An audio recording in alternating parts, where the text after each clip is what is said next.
Mesdames, Messieurs, merci de nous suivre à travers cette belle émission Lokito la Baimboka. Nous sommes ici à Inongo, dans la province du Mai-Ndombe, où nous avons le réel plaisir de recevoir pour vous Monsieur Aimé Pascal Mongo Lokonda. Aimé Pascal Mongo Lokonda, il est le président national du Congrès africain pour le réveil du Congo, SNAC en sigle. Il est candidat à la députation nationale. Il est aussi natif d'Inongo, Ounso. Monsieur le Président, bonjour. Bonjour madame.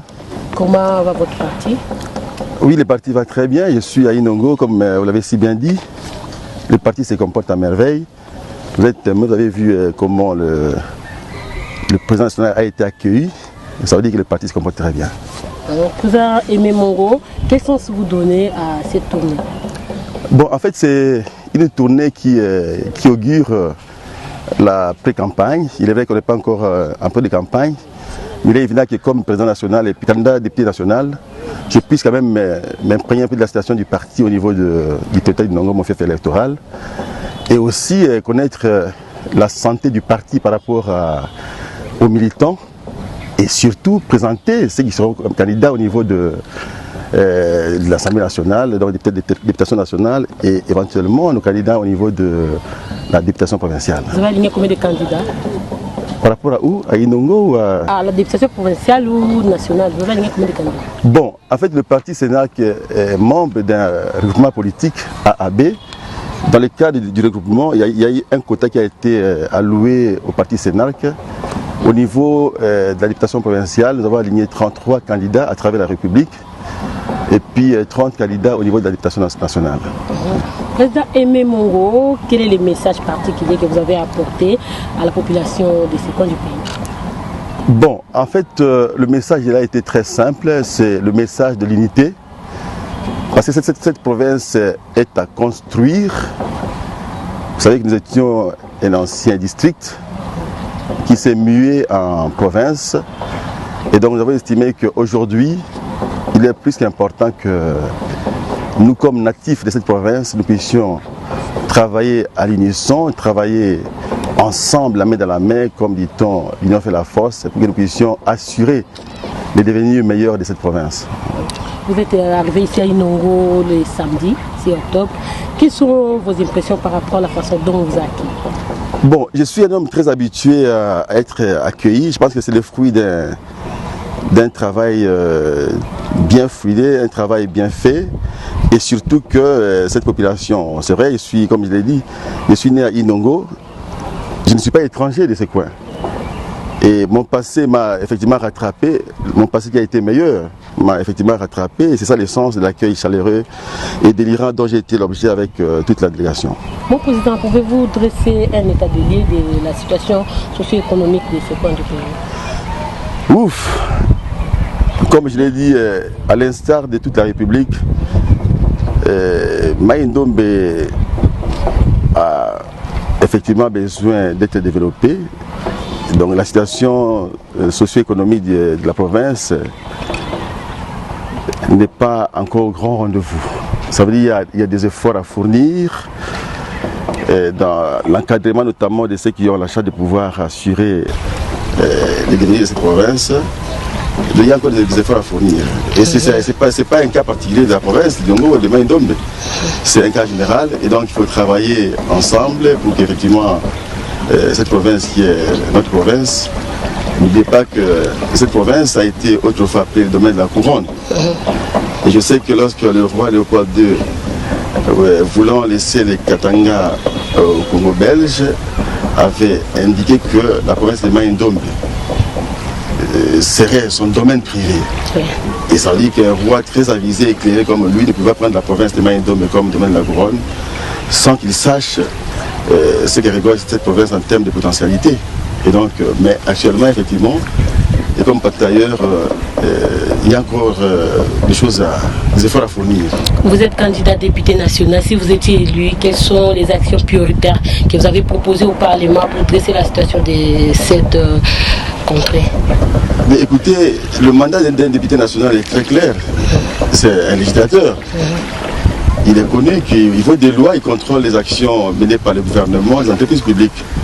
je vais m'arrêter à ces missions qui sont reconnues à un député national, c'est de pouvoir participer au vote de loi, éventuellement aussi au contrôle de l'action menée par le gouvernement et les entreprises publiques.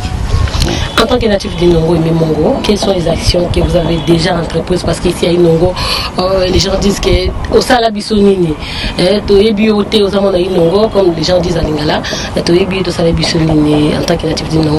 Non, je n'ai pas entendu un tel cri. Par contre, c'est un message contraire que j'ai entendu de la bouche de tous ceux qui sont venus m'accueillir. Ok. Qu'est-ce que la population d'Inongo que vous avez rencontré du processus électoral, ils sont prêts d'aller aux urnes? Oui, effectivement, la population est prête à pouvoir aller aux urnes parce qu'elle a hâte de pouvoir renouveler les mandats des élus ou encore changer carrément certaines têtes. Et donc, la population d'Inongo, en général, je prends Inongo comme territoire, est prête pour les élections. Qu'est-ce que votre contact avec la population vous a-t-il permis de mesurer votre popularité par rapport à vos concurrents? Bon, je respecte tous les adversaires, tous les concurrents éventuellement. Et je sais que je ne parle que de moi-même en fait, parce que j'ai vu l'accueil a été délirant. Nous avons eu l'occasion de pouvoir faire une petite tournée vers les secteurs du bassin Yélé. J'en ai témoin, je sais que vous ne pouvez rien dire par rapport à ce que vous avez vu, mais je sais que la population d'Inongo a confiance à son leader. Accueilli comme un prince par les siens, Aimé Pascal Monga, président national de parti politique, Congrès national africain pour le réveil du Congo, ce digne fils d'Inongo a foulé ce samedi 6 octobre 2018 le sol de sa province natale de Mai-Ndombe. De l'aéroport jusqu'au lieu du meeting, hommes, femmes, jeunes et vieux, tous voulaient non seulement l'accompagner, mais surtout écouter les messages venus de la capitale Kinshasa. Messages portant sur les enjeux électoraux de l'heure, occasion pour ces cadres de Sénarc d'appeler sa base à se focaliser son attention vers l'essentiel.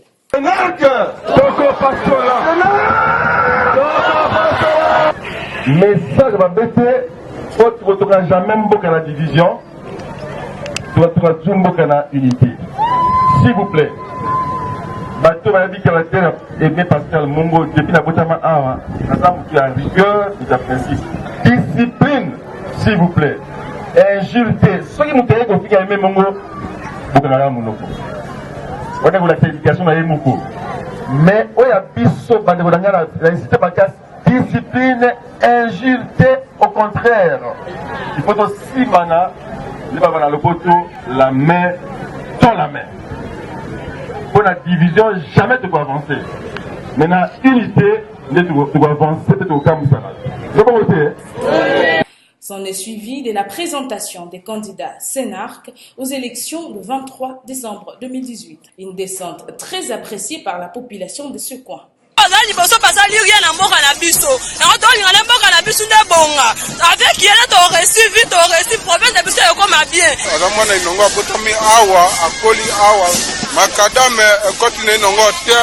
Doko senga makadame ezala pene nongo baba bala mpe bonga na tori pona papa na biso ezali ngai te peyete zande mokalo nzambe abangai botunga nae. Par rapport à notre tournée d'hier, quelles sont vos impressions par rapport à la quai de Ngongola? J'étais très impressionné parce qu'il y a toujours certains frères qui ont préféré, n'est-ce pas, vilipender la personne de votre du président national du Sénat, en disant que les messages n'ont pas été appropriés. Mais ce que j'ai vu avant-hier en Congo m'a fortement surpris et le mariage a été scellé, fortement scellé. Et je pense que, et c'est pour la vie, c'est important de pouvoir être dans le droit chemin, ne dire que la vérité et rien que la vérité. Et comme je l'ai dit, je pardonne à tous ceux qui ont pensé qu'il fallait descendre Aimé Pascal Mongo Lokonda en disant des propos qui n'étaient pas corrects.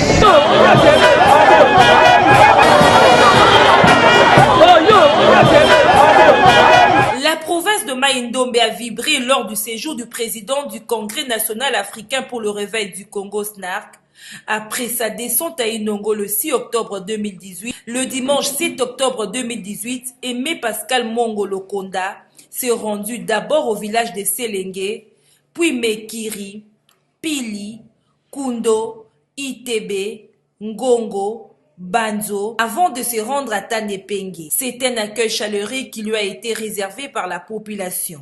Chants, danses, cris des gens en son honneur, Aimé Pascal Mongo Lokonda a été ovationné par le sien.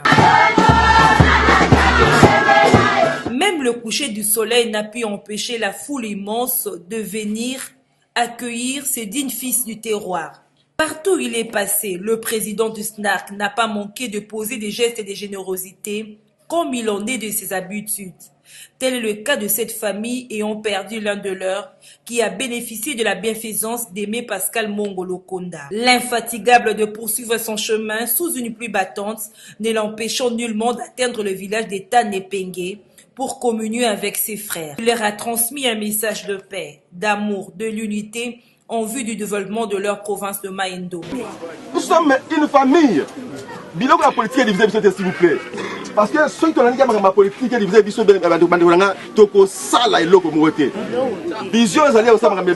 j'ai promis, il faut la réaliser. Il faut bien le même monde dans le pays. Mais qu'est-ce qui fait que la politique est contre la modalité sociale? Non. En 2011, il y a comme candidat. Est-ce que nous avons qui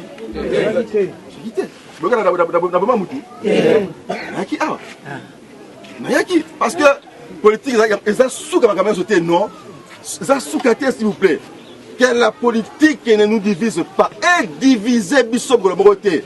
Signalant qu'au cours de son séjour dans le Maïndombe, Aimé Pascal Mongo Lokonda a présenté les candidats députés nationaux et provinciaux du Congrès national africain pour le Aimé Mongo, candidat député national, qui est le candidat que vous redoutez le plus parmi les candidats de ce territoire?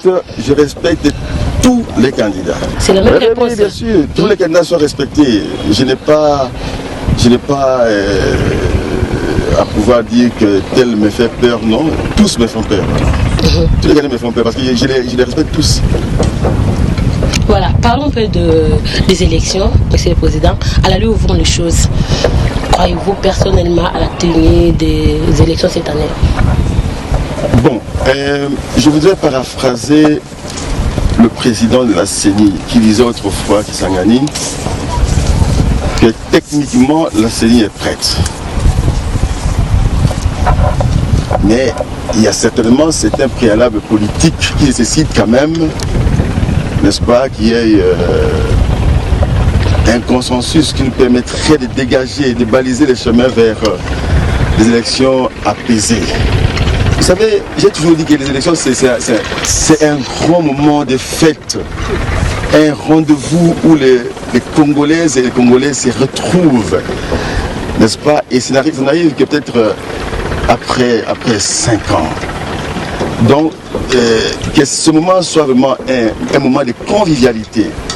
Et pour ce faire, tout ce qui peut nous permettre de pouvoir avoir des élections apaisées, et le chef de l'État n'a cessé de le dire, les élections apaisées, je pense que tous ces conseils sont les bienvenus. Nous ne voulons plus que les Congolais se divisent après les élections, mais que les Congolais se disent ok, tel a gagné, bravo, et que tel autre a perdu, là, et il prend acte de son échec, point barre. Mais que tout ça soit dans l'esprit de pouvoir permettre aux Congolais de bien festoyer, c'est-à-dire en allant aux urnes. En tant que politicien, que faire selon vous pour trouver un consensus autour des questions qui divisent la classe politique, notamment le fichier électoral, des crispations et la machine à voter? Là, je mets entre guillemets, entre parenthèses, parce que... Je n'ai pas peur de toutes les questions, madame. Je n'ai aucunement peur. En fait, il appartient à la CENI, qui est l'organe qui est censé appuyer la démocratie en organisant les élections, de pouvoir créer toutes les conditions propices à la tenue des élections apaisées. Pas plus tard qu'il y a 5 jours, la semaine dernière, j'ai vu le président de la CENI recevoir tous les candidats présidents de la République. Vous vous rappelez autrefois, lors d'une interview que vous m'aviez accordée, j'avais insisté sur le fait qu'il y ait un dialogue de tous les acteurs politiques autour du processus électoral. Je réitère cet appel. Okay. Ce dialogue est plus qu'important. Nous sommes africains, nous sommes bantous. Et la meilleure vertu qui est reconnue aux bantous et aux africains surtout, c'est le dialogue. Et le dialogue devra exister tant que le monde existe. Et donc j'en appelle aux uns et aux autres de pouvoir prôner ce dialogue qui va déboucher sur des élections apaisées. Très bien. Parlons un peu des mêmes Mongo, s'il vous plaît, Monsieur le Président. Vous êtes encore jeune. Vous voyez comme ça, vous êtes encore jeune. La politique aujourd'hui, c'est un terrain glissant pour les autres. Qu'est-ce qui vous a poussé? Qu'est-ce qui vous a motivé de faire la politique? Ce qui m'a motivé, d'ailleurs je vais vous surprendre. Déjà à l'âge de 8 ans, ici à Inongo, j'avais battu campagne à l'âge de 8 ans, s'il vous plaît. À 12 km d'Inongo. Est-ce que vous imaginez 8 ans? Un enfant de 8 ans. Vous êtes encore petit. Il était encore trop petit. Et tellement que j'entendais parler d'un candidat dont j'étais le nom ici, et bien, je m'étais engagé à pouvoir faire sa campagne. Et alors depuis lors, j'ai eu le goût de pouvoir faire la politique. Oui, la politique c'est un intérêt glissant, certes, mais nous devons aussi lancer notre message. La politique, c'est en fait l'art de pouvoir servir la République. La politique doit nous conduire à mieux servir la République. Si la politique doit nous conduire à mieux servir la République, comment peut-elle être un terrain glissant? C'est pourquoi je suis venu justement pour changer cette mentalité-là. On ne peut pas. Tout à l'heure, vous m'avez posé une question sur les concurrents. J'ai dit, je les respecte tous. Si tous nous pouvons nous respecter mutuellement, ça ne peut pas être un terrain glissant. C'est une mauvaise mentalité qui a été inculquée dans la tête des Congolais et c'est comme ça que certaines potentialités de la République se réservent parce que justement, il y a un message qui a été distillé selon lequel c'est un terrain glissant. Et si tout le monde doit se retirer, finalement, qui va faire la politique dans ce pays? Et la République va continuer à connaître les problèmes. Politiquement parlant, qui est votre parrain ou votre modèle politique d'aujourd'hui? Nelson Mandela est resté un modèle pour moi. Un homme très engagé dans la libération du peuple noir d'Afrique. Il a combattu bec et ongle et même parfois au sacrifice de sa vie l'apartheid. Et il était seul à un certain moment, emprisonné pendant 27 ans. L'homme a réussi à faire écho de la souffrance du peuple sud-africain. Et le monde entier a sympathisé jusqu'à aujourd'hui. Le résultat qui est connu, c'est celui de pouvoir, celui qui a effectivement mis de côté l'apartheid. Et aujourd'hui, il y a la convivialité entre le peuple blanc et le peuple noir sud-africain. Donc, c'est un modèle pour moi, c'est d'ailleurs une icône pour l'Afrique. Que répondez-vous à ceux qui accusent les politiciens congolais qui sont égoïstes et ils travaillent que pour leurs intérêts? Bon, ils sont responsables de leurs propos. Peut-être qu'ils partent d'un constat. C'est leur droit, on les respecte. Donc pour moi, je ne fais que prendre acte de ce qu'ils disent. Accepterez-vous un jour que l'un de vos fils ou filles fasse la politique? Tout naturellement, si c'est sa vocation, je ne suis pas ses parents qui bloquent les enfants. Sinon, si un enfant exprime le désir de pouvoir faire la politique, je vais l'encourager, l'encadrer. Et voilà, parce que moi, j'ai fait la politique, je n'ai pas aucun danger. Donc, si l'un de mes fils ou l'une de mes filles voudrait faire la politique, je vais l'encourager. Votre dernier message à l'endroit de la population qui vous suit à cet instant? Non, mais franchement, je voudrais m'adresser à mes frères et sœurs de la province de Maïndombe en général et du territoire d'Inongo en particulier, que je suis de cœur avec vous. Je ne ménagerai aucun effort pour pouvoir participer à tout ce qui va entraîner le développement de cette province. Partout où je passerai, je parlerai de vous. Notez que je vous aime. Je vous aime. Je défendrai vos intérêts. Dans ma qualité d'abord du président national d'un parti politique, que vous connaissez d'ailleurs, le Congrès national africain pour le réveil du Congo, le CNAC en sigle. Et éventuellement, lorsque nous serons aussi dans les affaires, nous ne manquerons pas de pouvoir défendre les intérêts de la province, de Mai-Ndombe en général, et ceux du territoire du Congo en particulier. J'en appelle aux uns et aux autres à pouvoir cultiver l'esprit d'amour. C'est seulement à l'unisson que nous allons vendre positivement l'image de notre contrée et que nous allons rendre notre contrée fréquentable. Nous avons besoin non seulement des fils de la province et du territoire, nous avons besoin de tous les Congolais et même de tous ceux qui portent la province de Mai-Ndombe dans leur cœur. Donc ça veut dire que nous avons besoin de tout le monde. Tout ce qui amène une vision qui nous permettrait de pouvoir assurer le bien-être de nos frères et sœurs de la province sont les bienvenus ici à Inongo. Nous faisons l'émission au bord du lac. C'est le lac Mai-Ndombe que vous voyez là. Un lac riche en poissons. Et je pense que c'est aussi important quand même de pouvoir envisager dans un avenir qui n'est pas lointain, amener des bateaux de pêche ici. Parce qu'il y a des poissons qui meurent de vieillesse. Et pourtant, la population est affamée.